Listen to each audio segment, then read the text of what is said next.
Hello दोस्तों, आज के इस वीडियो में हम बात करने वाले हैं क्लास 10th की मैथ के ऊपर हम बात करेंगे और जिसका ये चैप्टर नंबर 1 है और इस चैप्टर का पार्ट नंबर ये 2 है। इसके पहले मैंने एक ऑलरेडी वीडियो बना दिया है जहां पे मैंने बताया है कि संख्याएं कितने प्रकार की होती हैं, जैसे कि सम संख्याएं क्या होती हैं, विषम संख्याएं क्या होती हैं, पूर्ण संख्याएं क्या होती हैं, अभाज्य संख्याएं क्या होती हैं। इस प्रकार के जितने भी इंपॉर्टेंट कॉन्सेप्ट होते हैं इसके ऊपर मैंने ऑलरेडी वीडियो बना दिया। अगर अभी तक आपने वीडियो नहीं देखा है तो आप हमारे चैनल पर जाके वीडियो चेक कर सकते हैं। आज के इस वीडियो में हम बात करने वाले हैं कि विभाज्यता क्या होती है, यूक्लिड विभाजन प्रेमिका क्या होती है, भाज्य, भाजक, भागफल तथा शेषफल क्या होते हैं और इनके बीच में क्या संबंध होता है, इसके ऊपर हम बात करने वाले हैं। तथा हम देखेंगे कि दो या दो से अधिक संख्याओं का मासा कैसे ज्ञात किया जाता है यूक्लिड विभाजन प्रेमिका की सहायता से। तो बिना देर किए करते हैं आज का वीडियो स्टार्ट। उससे पहले अगर अभी तक आपने हमारे इस चैनल को सब्सक्राइब नहीं किया है तो प्लीज सब्सक्राइब कर लीजिए, साथ में बेल आइकन को प्रेस कर दीजिए जिससे आपको हमारे हर एक नए वीडियो की नोटिफिकेशन सबसे पहले मिल सके। तो सबसे पहले हम समझते हैं कि विभाज्यता क्या होती है और इसका मीनिंग क्या होता है। तो इसके लिए हम यहाँ पे कुछ एग्जाम्पल लेते हैं, उसी से इस कॉन्सेप्ट को क्लियर करते हैं। जैसे कि एग्जाम्पल 1 मैंने लिया है जहां पे मैं दो संख्या ले लेता हूं, 2 और 6 ले लेता हूं। और यहीं पे एक मैं दूसरा एग्जाम्पल ले लेता हूं जिसमें मैं क्या करता हूं, 3 और या 4 और 6 हम यहाँ पे संख्याएं ले लेते हैं। तो यहाँ पे मैंने दो संख्याएं ली हैं। अब देखो यहाँ पे 2 है और 6। अगर यहाँ पे हम बात करें तो 2 क्या है, छोटा है 6 से, अर्थात 2 जो है छोटा है 6 से। यहाँ पे अगर आप देखते हैं तो 4 भी छोटा है किससे, 6 से। तो अगर यहाँ पे हम भाग देने की कोशिश करते हैं तो 6 को क्या करेंगे, 2 से भाग देंगे। तो इस प्रकार से हम इसको भाग देते हैं तो 2 तिया पूरा का पूरा क्या है, कट जाएगा। और यहाँ पे जो भी ये बचता है इसे हम कहते हैं शेषफल। और यहाँ पे शेषफल क्या है, 0 बच जाता है। वहीं पे हम यहाँ पे अगर हम भाग देने की कोशिश करते हैं तो यहाँ पे देखेंगे 4 एकम 4 हो जाता है और यहाँ पे 2 शेषफल बच जाता है। अब यहाँ पे आप देखेंगे कि यहाँ पे शेषफल आपको 2 दिखाई दे रहा है, यहाँ पे शेषफल 0 दिखाई दे रहा है। इसका मतलब कि जो हमारी संख्या 6 है वो पूर्णतः विभाजित किससे, 2 से पूर्णतः विभाजित है। वहीं पे आप देखेंगे 6 जो है 4 से पूर्णतः विभाजित नहीं है। तो इसका मतलब कि यहाँ पे अगर हम बात करें 2 और 6 में, तो यहाँ पे एक ऐसी कोई संख्या है जो कि क्या है, 6 बराबर 2 गुणे 3। अर्थात यहाँ पे ये जो संख्या होती है इसको मान सकते हैं कि कोई ऐसी संख्या है यहाँ पे 6 में जो कि क्या है, पूर्णतः 2 से क्या है, विभाजित कर रही थी। जो कि वो संख्या कौन सी थी, यहाँ पे 3 संख्या थी। इस कारण से क्या है, पूर्णतः जो 2 से विभाजित हो गया। लेकिन यहाँ पे ऐसी कोई संख्या नहीं है, अर्थात इसको हम 6 को ऐसे कोई गुणनखंड में नहीं लिख सकते जो कि पूर्णतः 4 से क्या विभाजित कर सके। कहने का मतलब यह है कि 6 को हम ऐसे लिख सकते हैं कि 2 के गुणे में ऐसी कोई अगर आपके पास संख्या हो जिसमें अगर हम 2 से गुणा कर दें तो वो 6 प्राप्त हो जाए, तो इसका मतलब वो क्या है, 2 से पूर्णतः विभाजित हो जाएगी। तो यहाँ पे आप देख सकते हैं ऐसी 3 संख्या है जो कि हम 2 में गुणा करने पे हमें 6 प्राप्त हो जाता है। लेकिन यहाँ पे आप देखेंगे कि अगर हम 6 को प्राप्त करना चाहें 4 के गुणा करके, तो ऐसी कोई भी हमारे पास संख्या नहीं है कि 4 में उससे गुणा करें कि हमें प्राप्त हो जाएगा 6। तो ऐसी कोई संख्या नहीं है। इसलिए जो है जब 6 जो है 4 से पूर्ण रूप से विभाजित नहीं होता है। तो यही होता है विभाज्यता का नियम। अब हम यहाँ पे समझने वाले हैं थोड़ा सा यूक्लिड विभाजन प्रेमिका क्या होती है। उससे पहले हम थोड़ा सा समझ लेते हैं भाज्य क्या होता है, भाजक क्या होता है, भागफल क्या होता है और शेषफल क्या होता है। इन सभी चीजों को थोड़ा सा यहाँ पे समझ लेते हैं, फिर आगे हम समझेंगे कि यूक्लिड विभाजन प्रेमिका क्या होती है और इसका कैसे यूज किया जाता है। तो यहाँ पे हम इन सभी चीजों को पहले एक बार इरेज कर देते हैं। उसके बाद देखते हैं कि कैसे समझा जाए कि भाज्य, भाजक, भागफल क्या होता है और इनके बीच में क्या संबंध होता है।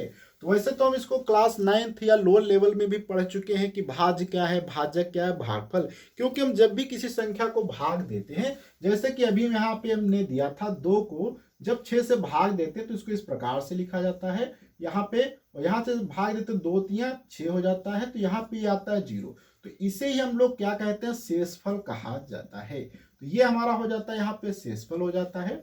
अब देखो भाज्य, जिसको मैंने भाग दिया था उसे भाजक, और भाजक मतलब जिससे भाग दिया गया, तो ये हमारा यहाँ पे 2 क्या हो जाएगा, भाजक हो जाएगा जिससे मैंने भाग दिया है। और ये 6 हमारे यहाँ पे क्या हो जाएगा, भाज्य हो जाएगा जो कि यहाँ पे भाग दिया गया। इसके बाद ये हमारा क्या हो जाता है, यहाँ पे भागफल आ जाता है। तो इस प्रकार से यहाँ पे भाज्य बराबर या भाज्य, भागफल, शेषफल और ये भाजक आ जाता। अब इसी को अगर थोड़ा सा हम लिखने की कोशिश करें तो आप देखेंगे भाज्य अर्थात 6 को हम चाहें तो क्या लिख सकते हैं, 6 बराबर हम लिखेंगे 3, सॉरी यहाँ पे हाँ भाज्य बराबर ये भाजक था 2 गुणे यहाँ पे लिखेंगे 3 प्लस यहाँ पे क्या है शेषफल 0 है। इसी को एक हम और एग्जांपल की सहायता से समझ लेते हैं, जैसे कि यहाँ पे हमने 4 लिया है और 6, तो अगर हम 4 को या 4 से अगर 6 को भाग देने की कोशिश करते हैं तो आपको यहाँ पे देखो क्या होगा, 4 एक कम 4 हो जाएगा, यहाँ पे क्या बचता है 2। तो अब देखो यहाँ पे 6 बराबर क्या हम लिखेंगे, 6 बराबर क्या हो जाएगा 4 गुणे 1 प्लस 2 आ जाएगा। तो इस प्रकार से आप देख सकते हैं कि यहाँ पे एक हमारी डेफिनेशन बन जाती है, क्या बन जाएगी, भाज्य बराबर भाजक गुणे भागफल प्लस शेषफल। अर्थात यहाँ पे क्या हो जाएगा, हम यहाँ पे एक बार लिख देते हैं, भाज्य बराबर भाजक गुणे भागफल प्लस शेषफल यहाँ पे हो जाता है।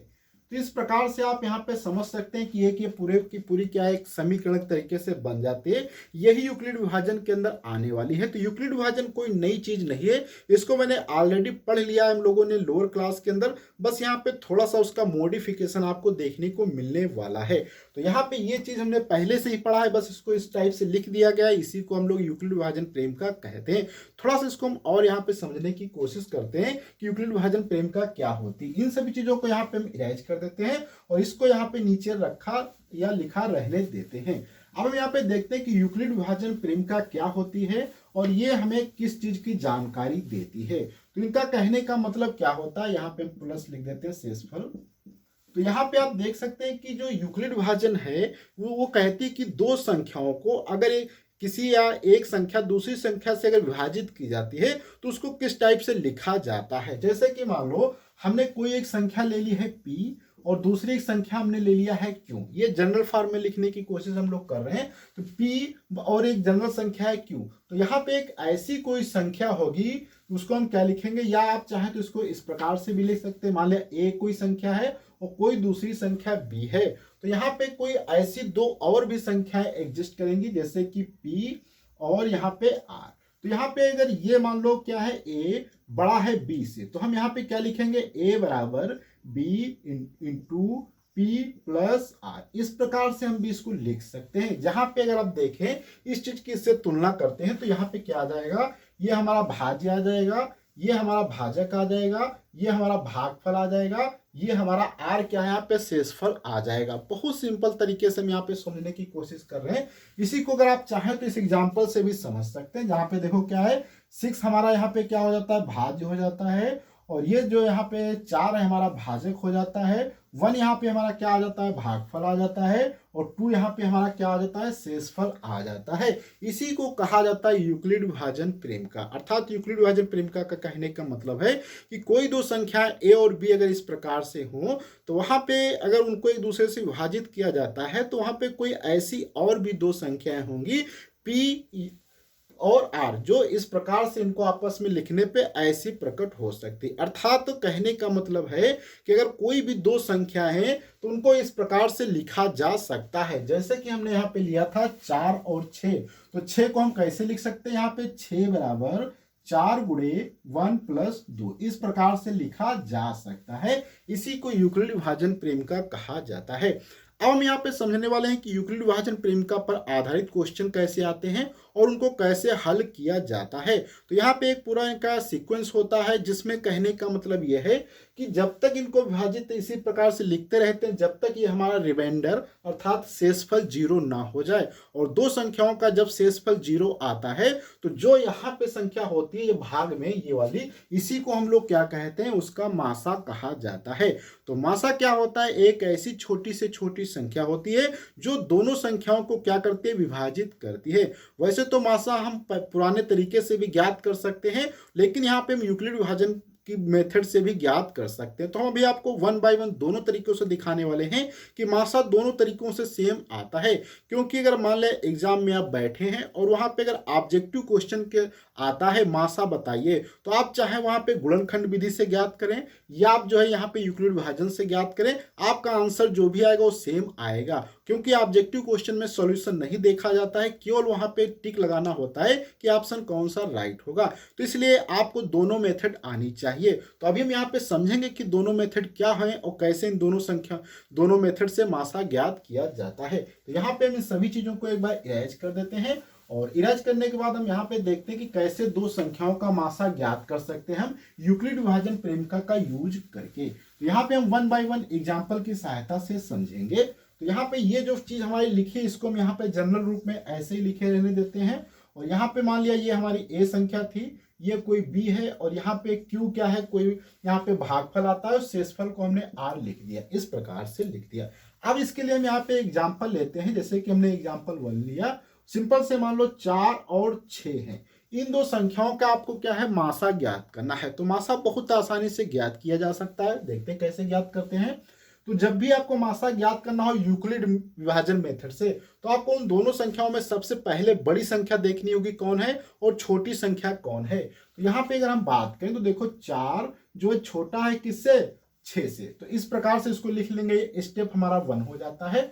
अब इस स्टेप नंबर 1 में हम क्या करते हैं, 4 से भाग देंगे 6 को, तो भाग देंगे 4 एकम 4 हो जाएगा। तो यहाँ पे 4 आ जाएगा, यहाँ पे क्या आ जाता है भागफल 2 आ जाता है, अर्थात शेषफल 2 आ जाता है। तो इसमें हम क्या कर सकते हैं, यहाँ पे लिखेंगे 6 बराबर 4 गुणे 1 प्लस 2 लिख देते हैं। अब यहां तक तो हमने कर लिया। अगर यह शेषफल 0 आता तो इसका इन दोनों संख्याओं का मासा क्या हो जाता, 4 हो जाता। लेकिन शेषफल 0 नहीं आया, इसलिए हमें क्या है एक स्टेप और आगे कार्य करना पड़ता है। अब यहाँ पे क्या कार्य करना पड़ता है उस पर हम बात करते हैं। तो यहाँ पे ये जो संख्या बचती है 2, अब इस 2 से इसको भाग दिया जाता है। आपको ध्यान रखना है कि ये जो शेषफल यहाँ पे बचता है, इस शेषफल से इसको भाग दिया जाएगा। तो सेम ये स्टेप करना होता है। तो यहाँ पे हम इधर लिख देते हैं, यहाँ पे दूसरा स्टेप यहाँ पे हम करने वाले हैं। दूसरे नंबर में देखते हैं कि ये जो 2 और 4 है, अर्थात ये जो यहाँ पे शेषफल है और ये जो यहाँ पे भाजक है, ठीक। तो यहाँ पे क्या हो जाएगा 4 और अगर 2 में देखा जाए तो यहाँ पे क्या 2 छोटा है 4 बड़ा है, इसलिए हम क्या करेंगे 2 से 4 को भाग दे देते हैं। भाग देंगे 2 दूनी 4 हो जाएगा। यहाँ पे आप देख सकते हैं शेषफल 0 आ जाएगा। अर्थात हम 4 बराबर हम क्या लिख सकते हैं 2, अर्थात 4 बराबर 2 गुणे 2 प्लस 0। यहाँ पे आप देख सकते हैं शेषफल 0 आ चुका है। और जैसे शेषफल 0 आता है तो लास्ट में जो यहाँ पे बचता है वही क्या कहलाता है, मासा कहलाता है। अतः यहाँ पे हम बात करें तो मासा क्या हो जाएगा, मासा जो हो जाएगा हमारा 6 और 4 का वो कितना आ जाएगा, 2 आ जाएगा। ये तरीके से आ जाता है। अब हम थोड़ा सा समझते हैं कि पुराने तरीके से कैसे मासा ज्ञात किया जाता है। तो गुणनखंड विधि से भी ज्ञात किया जाता है। जैसे कि यहाँ पे 4, तो 4 के अगर हम गुणनखंड निकालेंगे तो क्या हो जाएंगे, यहाँ पे 2 गुणे 2 हो जाएंगे।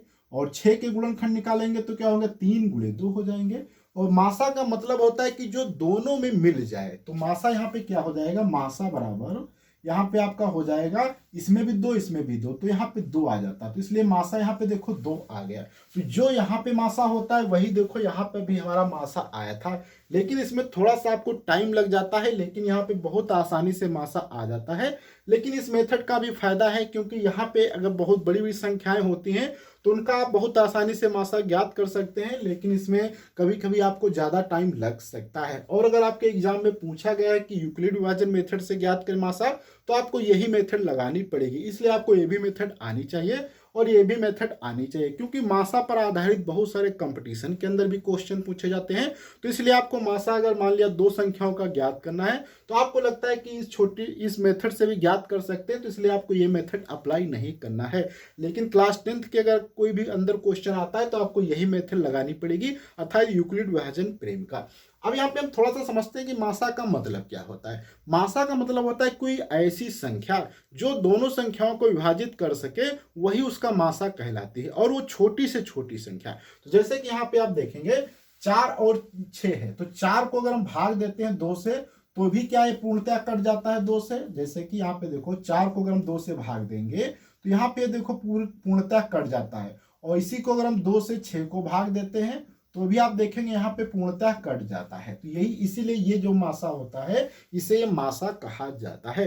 तो अभी हमने समझ लिया कि मासा क्या होता है और मासा को यूक्लिड विभाजन परिमिका से और सामान्य मेथड या गुणनखंड विधि से कैसे मासा ज्ञात किया जाता है। अब हम अगले वीडियो में मिलेंगे तो आपको डिटेल से सिखाने वाले हैं कि जो एक्सरसाइज के अंदर एनसीईआरटी बेस्ड क्वेश्चन पूछे गए हैं उनका कैसे सॉल्यूशन किया जाता है, वहां पे यूक्लिड विभाजन परिमिका के आधारित जो भी क्वेश्चन पूछे गए हैं उनको सॉल्व करेंगे। तो आज की वीडियो में लोग इतना रखते हैं, अगले वीडियो मिलेंगे कुछ नई जानकारी के साथ में। जब तक के लिए धन्यवाद।